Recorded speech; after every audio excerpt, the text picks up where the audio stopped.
Question 3 in the short answers has us looking at a large model of an ice cream at the front door of an ice cream shop. And it tells us that the cone is painted brown and that the ice cream is painted pink. Hopefully nice strawberry flavour. Now, from a maths point of view, looking at this, you identify this as a composite shape. So it's made up of what looks like a bit of a sphere. And for simplicity, we'll assume it's half a sphere, and also a cone. So if you have a look at the formula for the surface area of a cone on page 198, it's got the surface area here. Now, because we're painting the cone, we're not filling the cone, so we're not filling it with paint. We don't have to paint on the outside. We're talking about the surface area. Now, a little bit of a trick here. Don't just apply this formula straight away, because talking about the surface area of the cone, this formula gives us the whole surface area. So in other words, the circular bit there, as well as the triangular bit on top. In this example, certainly we've got to paint all of that nice brown color, but we probably don't need to paint the circular bit, mainly because we're going to plonk the ice cream on top of that and you wouldn't see it. So we actually don't need to work out what that bit is. But what we do need to work out is pi times r times s. Now, just looking at the ice cream here, so we know pi, it's a constant. R is the radius of the cone, so that's r, which conveniently, because we've got the circle plonked on top, is going to be 30 centimeters.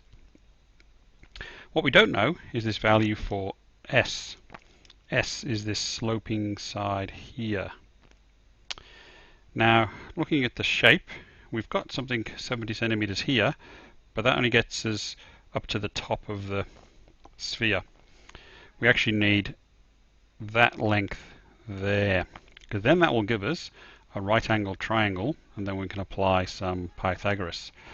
So that length there we can derive, because we know the total length is 70, and this radius, if you swing it around, it's going to be 30 centimeters from the center to the top of the ice cream.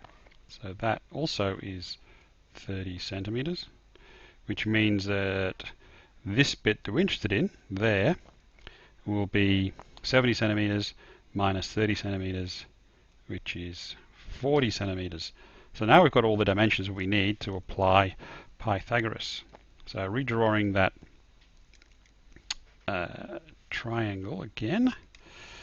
So we're going to have triangle looking like this, right angle in there, that's S, that one's 30 centimeters, and on the perpendicular there we've got 40 centimeters.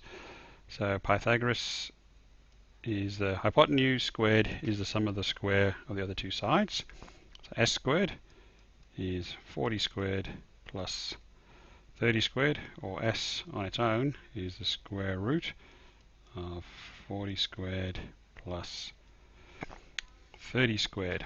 So getting out the calculator to work that out. So let's type that in. So we've got the square root of 40 squared plus 30 squared equals 50.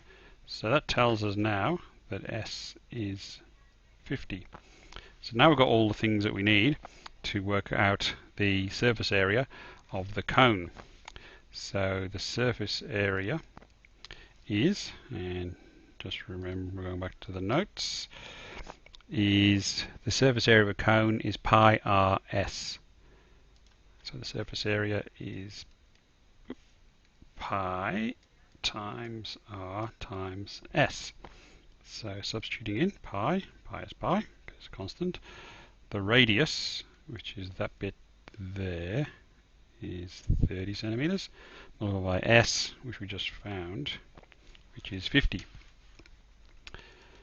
So putting that into the calculator, you can actually type in pi. So we've got pi times 30 times 50, And that gives us the surface area, which is going to be 4712.39, don't forget the units, centimeters squared.